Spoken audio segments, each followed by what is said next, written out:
ఓం నమో రామదూతాయ. మనకు ఈ నెల అంటే సెప్టెంబర్ 7వ తారీఖు ఆదివారం రోజున చంద్రగ్రహణం ఉన్నది. రాత్రి 9:49 నుండి 1:30 వరకు కూడా ఉన్నది. అంటే సుమారు 3:30 గంటల పాటు దీర్ఘకాలిక గ్రహణం మనకు దేశమంతటా కూడా కనపడుతుంది. ఈ గ్రహణం రోజున ప్రతి ఒక్కరు కూడా మధ్యాహ్న భోజనాదులు ఎన్ని గంటల వరకు చేసుకోవాలి అని అడుగుతున్నారు. 12:30 నుండి 1 గంటలోపు నిత్య భోజనాలు పూర్తి చేసుకోవాలి. అట్లాగే శ్రాద్ధాది కర్మలు అంటే మన పెద్దలు ఎవరైనా గతించి ఉంటే పూర్ణిమ తిథితో కూడుకొని ఉంటే వారు మధ్యాహ్నం 12:30 1 గంటలోపు శ్రాద్ధాధికాలు కూడా పూర్తి చేసుకోవాలి.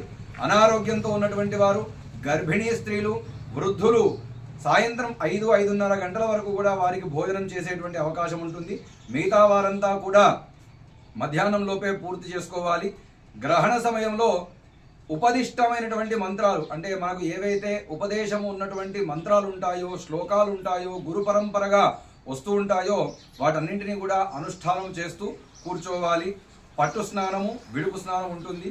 ఆ తర్వాత గృహశుద్ధి, భాండ శుద్ధి చేసుకోవాలి. గ్రహణ సమయంలో ప్రయాణం చేయవచ్చా అని అడుగుతున్నారు.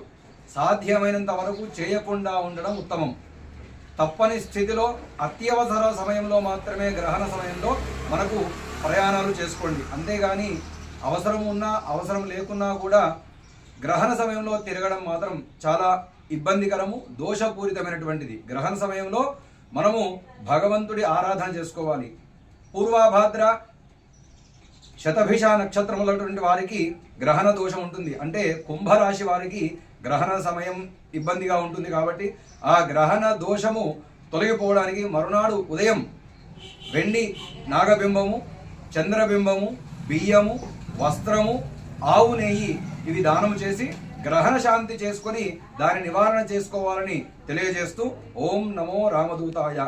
సర్వే జనాః సుఖినో భవంతు.